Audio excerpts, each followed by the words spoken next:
Okay, welcome. We want to start our studies of curved spaces, curved manifolds. Uh, and to do that, as you notice from the title, that it is called a differential geometry problem of the day. And I'll show you why it's called that in a second. But the fun part about this, especially for me, is that I get to learn this as you do, because a lot of this is new to me, and what little the knowledge of it I have is certainly incomplete. So I just want to put this in context, okay?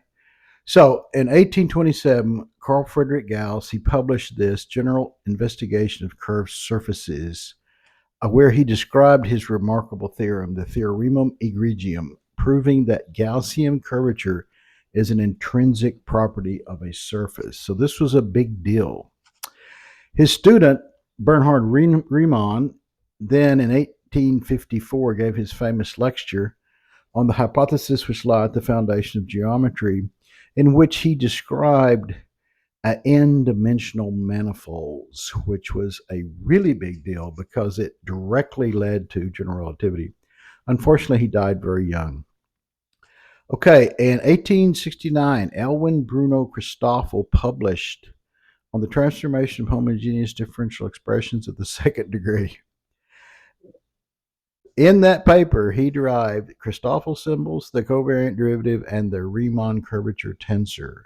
And he did this purely as a mathematical exercise. He had no interest in how this applied to geometry, but it certainly did apply to geometry. In 1900, Gregorio Ricci Cubastro published Methods of Absolute Differential Calculus and Their Applications, where he tied all of this stuff together and really started what would become differential geometry. I just said that. His student, Tullio Levi-Civita, established the fundamental theorem of Riemannian geometry. I think this is 19, I forgot, which states that on any Riemannian manifold, which means a smooth manifold that contains a metric, there is a unique affine connection, the covariant derivative, that is torsion free. What that means to us is that the Christoffel symbols are symmetric about their lower indices and metric compatible. And what that means to us is the covariant derivative of the metric tensor is zero. This is called the metronilic property. Okay, around this same time in the early 1900s, Elie Cartan famously stated, as far as possible, avoid very formal computations in which an orgy of tensor indices hides a geometric picture, which is often very simple.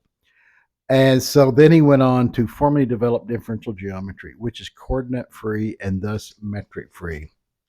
So differential geometry is the parent of Riemannian geometry, because Riemannian geometry requires you to have a metric and these special properties. Differential geometry doesn't require you anything but a smooth manifold. So you can do calculus, differential and integral calculus on a manifold. So this series of problems is going to be a mixture of differential geometry and Riemannian geometry, and it'll be obvious which one is which. Okay. So problem of the day posted 8-3. So what we have to do first is get comfortable with exterior algebra. And to start that, we need to learn how to use the wedge product because it is ubiquitous in this algebra. Okay? Here's the rules. There's only two rules. A wedge B is equal to minus B wedge A. So it's anti-symmetric, just like the cross product. And any vector wedged with itself is equal to 0. Okay? So part A, calculate the wedge product of these two vectors. Okay, here's the two vectors. And we want to wedge those together and see what we get. And it will equal the area of a parallelogram formed from this wedge product times what's called a unit bivector. Let's look at what that means.